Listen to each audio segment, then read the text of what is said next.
This is the brand new Apple Watch SE 3, and in this video I'll tell you what my experience has been with it, the real trade-offs that you actually get by buying Apple's cheapest Apple Watch that nobody isn't really telling you. We'll test it outside in the real world, and at the end I'll obviously tell you if it's worth it or not. So something has changed inside of Apple lately. From the MacBook Air, the iPhone 17, the iPad 10, or even the AirPods 4, Apple's base models, budget products have gotten insanely good. And in some cases, way too good, because they leave you hanging with the question, why would I pay more for a product when I have this, for example? And the Apple Watch SE 3 is that perfect example. The SE 3 doesn't feel like a base model. The SE 3 doesn't feel like a budget smartwatch. It's got every essential feature that you would expect from an Apple Watch at such an irresistible price tag. Now, by no means it is perfect, and you don't specifically have everything, but Apple has packed a lot into the SE 3. Apple has added the latest chipset on the SE 3, which is the brand new S10 chip, which is an insanely snappy and fast chipset that makes everything that you do on the Apple Watch feel smooth. And it's not only about speed, it's about efficiency with its battery life, but most importantly, the S10 chip unlocks a lot of very powerful features coming to the Apple Watch, like,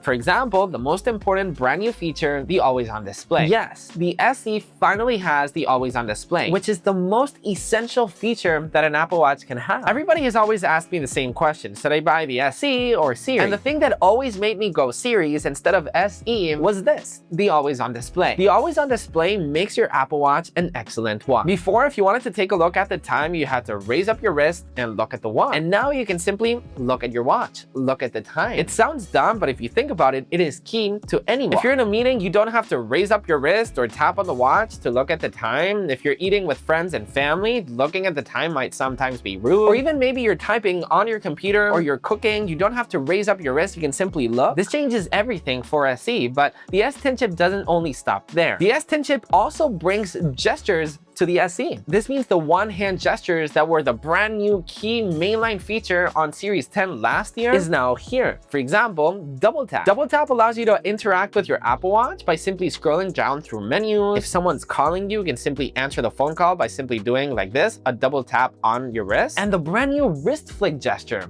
allows you to dismiss notifications by simply flicking on your wrist. If you're on the home screen, you can simply flick and go back to the lock screen. If someone's calling you, you can dismiss a call. These types of features make the Apple Watch so useful because there's a lot of instances where you don't have two hands. Maybe you've got a coffee in your hand, maybe you're holding your wife's hand, maybe you're walking your dog, or maybe it's the winter and you're super cold and you don't want to take out your two hands to simply dismiss or answer a phone call. Now, obviously, the new gestures on the Apple Watch just make it extremely useful, especially when holding something in your hand. Now, I obviously have an iPhone in my hand, but usually I've either got a cup of coffee in my hand or I'm walking my dog, and it comes really, really handy. Or even sometimes I even have both hands accessible, but it's just way easier to just do it with gestures, right? So for example, imagine right now I'm in the heart rate app. If I want to go back to the home screen, I simply do this gesture and I'm straight back to the watch face. Now, if I'm at the home screen, I can simply do like this to go back to the watch face. If I'm in notification center, I can dismiss it just like that.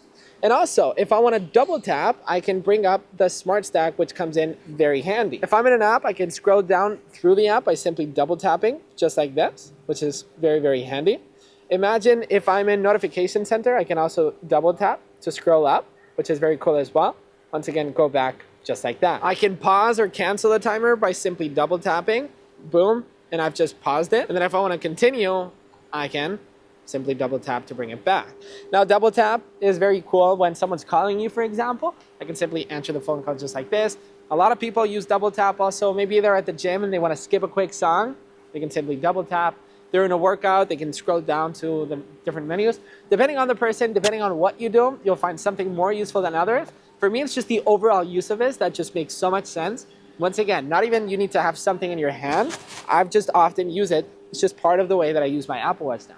Very handy. The S10 chip also brings on-device Siri, which basically means that you can interact with Siri and your request won't go to the cloud, think about it, and then come back. It will obviously go to the cloud if you're asking for a sports game score, but for simple things like setting a timer, calling someone, opening an app, since it's doing everything on device on the super powerful S10 chip, it's snappy and the request is simply instant. Just look how fast it is. Ready?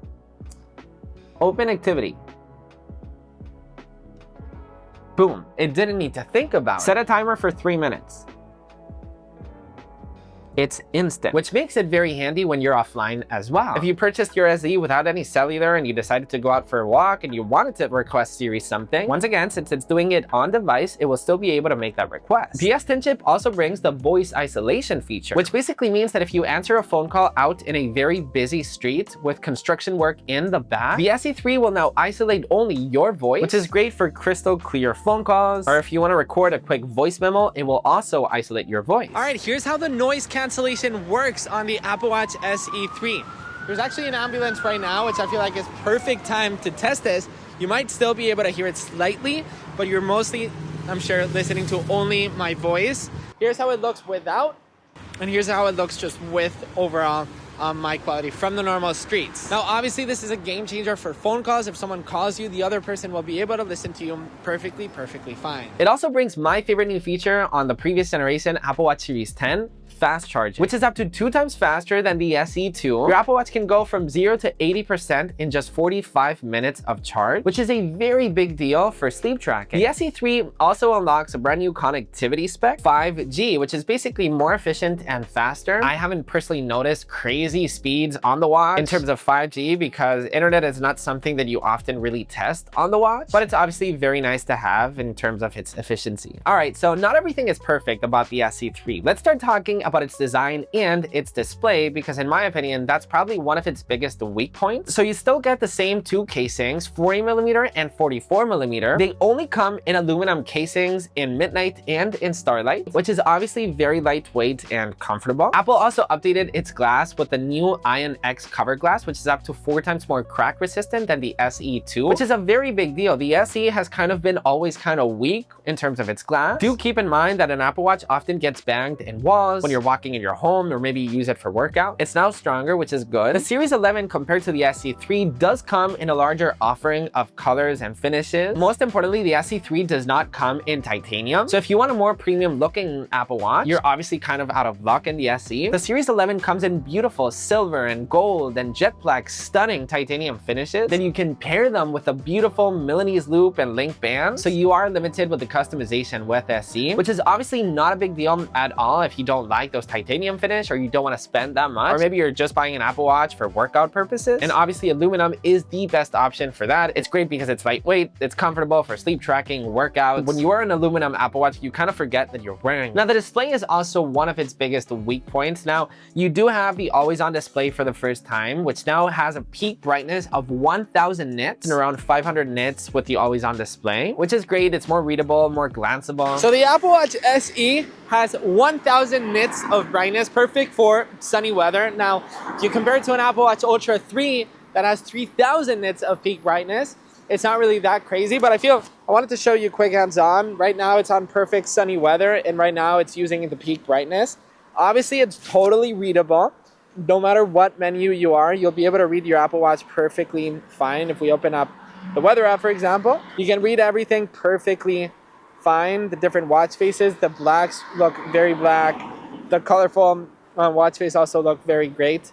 Notification center, 1000 nits of brightness. Once again, you might see it on Apple's website and be like, whoa, yeah, Ultra 3 has 3000 nits. Now, 3000 is just absolutely crazy. It's just so bright, even with very sunny conditions. 1000 nits is more than enough for 95% of people. But something that doesn't do it for me for the SE, the biggest weakness that it has is simply its bezel. The display, especially when you compare it to the Series 11, for example, it truly kind of looks like an outdated watch, especially when you're browsing through screens or watch faces that try to go edge to edge. You really feel those bezels. You can really see it. For example, this watch face right here, you can see the bezels that it's got all around the watch. If you close it, you obviously won't see it since the OLED will make you feel that it truly goes edge to edge. But once you open it and you compare that with the Series 11, you obviously will feel that big difference. Once again, not noticeable at all when you're scrolling through iMessage, when you're going through your home screen, but it's one of those things that kind of, in my opinion, limits the use of your watch. Features like using the keyboard on the Apple Watch. In my Apple Watch Series 11, I often use the keyboard to reply to messages. Buttons on Apple Watch are sometimes obviously small, and the UI on the Apple Watch, no matter how good it is, and no matter how touchable Apple can make those buttons, they're small. And even if you buy the smaller Apple Watch SE, the buttons are obviously even and smaller. And once again, comparing it to its bigger brother, you really feel and notice the difference. If this is your first ever Apple Watch, you're probably going to be totally okay with it. But especially if you're upgrading from an Apple Watch Series 5, Series 6, I might think that the SE3 might not be for you, but once again, more onto that later. In terms of its battery life, it's honestly one of its strengths as well. You get an all-day 18-hour battery life, and with low power mode, you get up to 32 hours, including sleep tracking. Obviously, the Series 11 has way much better battery life,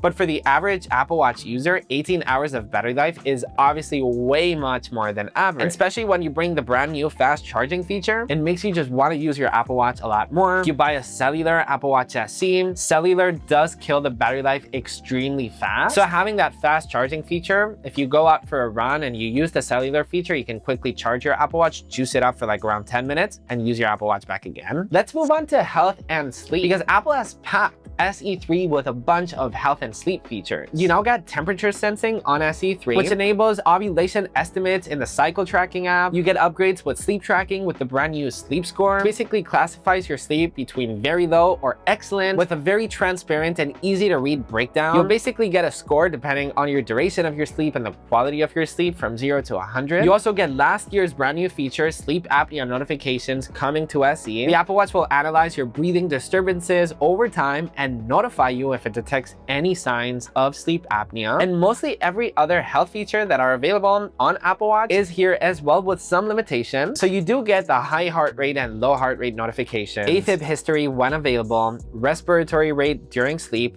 the Vitals app, the medications app, the mindfulness app, the noise app. You do not get the ECG app and the blood oxygen app. On Series, you can take a full-on ECG right on your wrist and even measure your blood oxygen, which is obviously a feature that if nobody told you that it was available, you wouldn't really care. It is obviously an extremely powerful feature, and in my Apple Watch Series 11 that I use on my daily life, I do often take ECG and I do often measure my blood oxygen, especially for the Vitals app, since it gives way much more information of your body. You also get all of the new workout features on the brand new redesigned workout app, which is extremely beautiful, and you've got customization on all corners for custom workouts, and even for the brand new workout buddy feature, which is basically voice motivation powered by Apple Intelligence. So if you've run 10 kilometers, workout buddy, Apple Intelligence will be like, hey, good job, you're doing great, keep going. It will kind of motivate you, which is pretty cool. You get the brand new liquid glass redesign, all of the new watch faces as well, including the brand new liquid glass flow watch face, which is stunning, and the new exactograph watch face,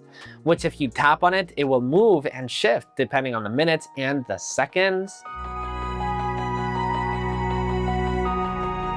So obviously the Apple Watch SE3 is worth it. I don't think there's any doubts with that. But I think our question for SE3 would be, who is the Apple Watch SE3 for? Because obviously for a little bit more, you can buy the Apple Watch Series 11, or you can even buy a used Apple Watch Series 9 or Apple Watch Series 10 for pretty much around the same price. First off, and obviously, I feel like Apple Watch for kids is such a big topic. I actually made an entire video on full breakdown on why, one, kids need Apple Watch and all of the setup process that you need to do with it, and all of the tips and tricks. I'll actually leave that video down below. There's a bunch of you that loved it. I feel like the freedom and safety that an Apple Watch can bring to a kid is phenomenal. And the SE3's display is extremely rough if your kid is just playing soccer with it, for example, and just banging it all over the place. It's got cellular connectivity if you don't want to give them a phone. If you're planning on upgrading from an Apple Watch SE to the SE3 does pack a lot. Obviously from the always on display, the S10 chip, the gestures, the on-device Siri, all that stuff makes it a good upgrade from the previous generation SE. And obviously if this is your first Apple Watch, the SE3 has way much more than you can ever imagine to start playing around with. I think if you're debating between buying an Apple Watch Series 3 or an Apple Watch Series 11, my recommendation to you is, one, is battery something that's very important to you? If it's not, go for SE3. If ECG and blood oxygen is not a big deal for you, get SE3. And if the display is not a big deal to you, which my recommendation to you is go to an Apple store and compare both displays. You'll see the big bezels on SE3. And if they obviously do not bother you, buy the SE3. And obviously, if you want a very premium looking Apple Watch, obviously Series 11 will be your only choice. Let me know in the comments if you have any other questions on the SE3. If you want to watch my full reviews on the Ultra 3 and the brand new Apple Watch Series 11, you can tap on these. If I helped you out, obviously hit subscribe, and I'll catch you in the next one. Peace.